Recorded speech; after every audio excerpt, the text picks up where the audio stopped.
want to see my top 10? There it is. There it is. There. Top 10 games 2021, let's do this. 2021 was it was an amazing year for games. I played so many games this year thanks to Xbox Game Pass, but not everything on this list is an Xbox game. Oof.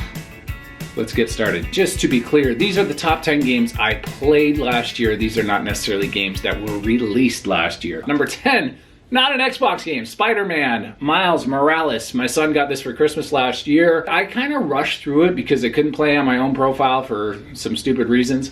So I wasn't going for trophies, but I really did enjoy my time. Spider-Man Miles Morales, it's kind of a spin-off. No, I wouldn't even call it a full sequel to the original Spider-Man game. Why am I holding this pencil? I'm not sure.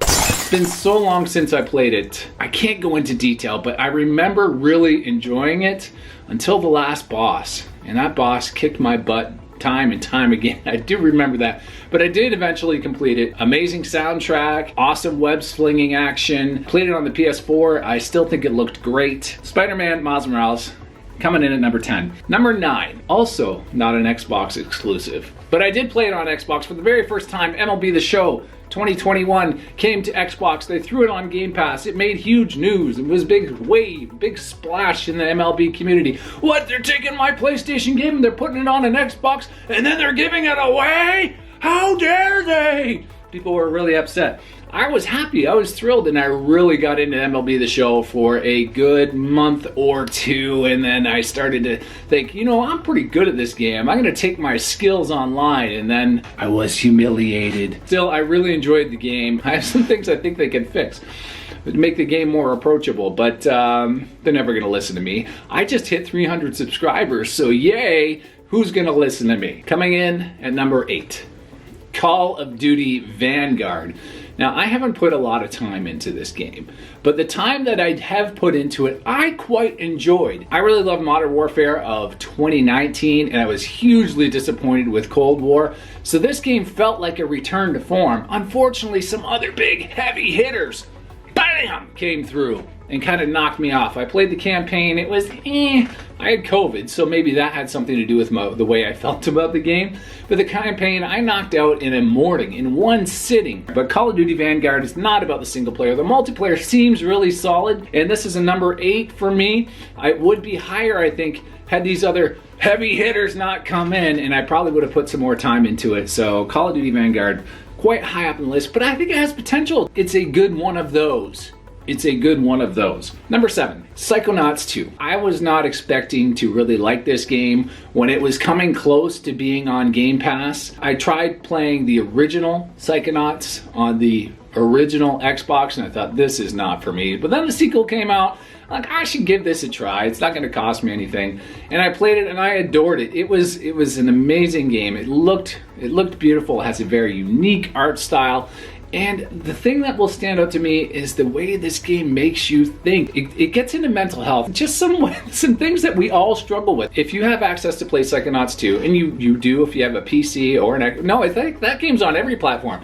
I highly recommend you check out Psychonauts 2. It got snubbed at the Game Awards, but it should have won some awards. Psychonauts 2 was an amazing game. Number 6, Knockout City. Knockout City was it was free on Game Pass, but it was a multi-platform game. I think it's free just about everywhere now. It's been on PlayStation Plus.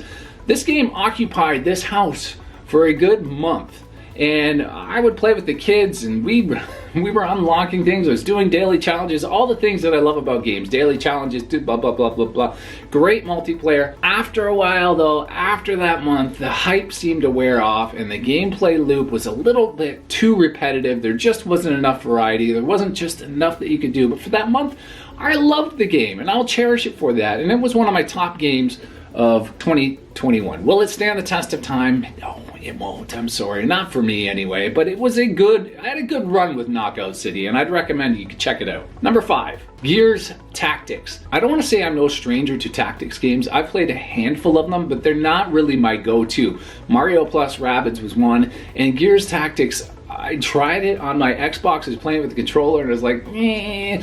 Then I played it on the PC with the mouse and keyboard and I was like, yeah, I'm really into this. And I put a lot of time into this game. This is the Gears of War universe. It's not the same cast, but you kind of get an attachment to these characters and the gameplay is just really good. I started playing it on the I started playing it on some of the higher difficulties after a while. I didn't quite beat it, but I really enjoyed my time with it enough that I wanted to keep it going, and that's why I bumped it up. Gears Tactics, it's a cool game. You should check it out if you're into strategy games at all. Getting down to the big guns here now. Number 4, Bowser's Fury. We bought this game because our internet went down. We couldn't play our Xboxes and our PlayStation multiplayer games, so we needed a single player game. So Bowser's Fury, we ended up buying this, and I really enjoyed my time with it. I have one nagging thing that kind of spoils the game for me. You have to wait for key moments when Bowser comes in, and sometimes you're doing something really fun, you're really exploring, and then Bowser comes into the map. It's like, I don't feel like it's not even really a challenge anymore. It's like it just interrupts the flow of the game. I get what they're trying to pull off, but I just don't think it was executed quite well enough. But the platforming is great. It's got a great open world for a Mario game. I think this could be where Mario goes in the future, where rather than having levels, it's just one massive world with different environments in it. It was a neat take on the Mario universe, and if you know me, I love Mario games, and I would totally recommend you check out Bowser's Fury, number 4. All right, the top 3. This was tough. This was tough to come up with the order. Number 3, Halo Infinite. I still play this game every day. I still play it every single day. I get my daily challenges. I'm trying to grind out that battle pass. The progression is so slow. Oh. The gameplay is good enough that I want to keep coming back to it. When this game came out, it was announced and they brought out the multiplayer. I'm like, no, I don't want Halo multiplayer. I just bought Call of Duty. Now you're going to throw this at me. Well, I started playing Halo multiplayer and I kind of forgot all about Call of Duty because the gameplay is just so good. It looks nice and it's fast moving and there's lots of strategies involved and lots of different guns that do different things. It's a great game. The multiplayer, you should just check that out. It's free to play. I'm not even going to talk about it much longer. You should check that out on a PC or an Xbox. The campaign came out. It was like, I'll start this after Christmas. And then I thought, I should probably check this out. So I checked it out and then it was like, that was it. And I played it steady for about 2 weeks before I finally beat that. Staying up till 1 o'clock in the morning trying to beat that final boss was like, oh, I can't beat it. So I went to bed, I woke up, and I beat it on my first try the next morning. So just take a break, kids. Take a break. My nephews are into it. My children play it with me. I've got all kinds of friends that are into it, so it's fun. It's a great game. Halo Infinite, number 3 for 2021. Down to the final 2. Number 2. Forza Horizon 5. Forza Horizon 5. I still play this game every day too. I've played every Forza Horizon before this one, but this one has its hooks, and it still has its hooks in me. And it makes me question previous Forza games. It's like, was I playing them wrong? And I do believe I was. I do believe I was playing them wrong. I used to just grind out races, but there's so much more to this game. There's those XP boards that are impossible to get. Traveling every road, there's huge jumps, there's photography challenges, there's all kinds of things to do in this universe, and they keep dumping new things in every single week for you to do, and it makes you play the game differently. I'm upgrading cars. You got to do this with an A-class car or D-class car. Forza Horizon 5 has so much to do, and there's so much it keeps bringing every single week. Now the funny thing about this game, I didn't want it to come out. I was like, I got Vanguard, I got Halo coming. I just don't have time for this game. And then I was like, I should check it out because everybody's saying it, and now here it is, number 2, my second favorite game of 2021. Which brings us down to number 1. And if my kids are watching, they're like, he gave Halo 3, Forza 2, what could possibly be number 1? Number 1, drum roll please. It's Ori and the Will of the Wisps. It's not a recurring game, it's not a live game, it's not something that you can keep playing it over and over and over again. Games can be funny sometimes. Sometimes you play a game because you feel obligated to play it. Not because you necessarily want to, but you're like, I should play that. I should do my daily challenges. I should do this. I should level up. I should XP. But once in a while a game comes along that you just want to play it. And I would just come home from work and be like, when can I play Ori again? When can I play Ori again? And I just played it, and the music and the whole vibe, the atmosphere. Atmosphere has a ton to do with how I choose what games to play.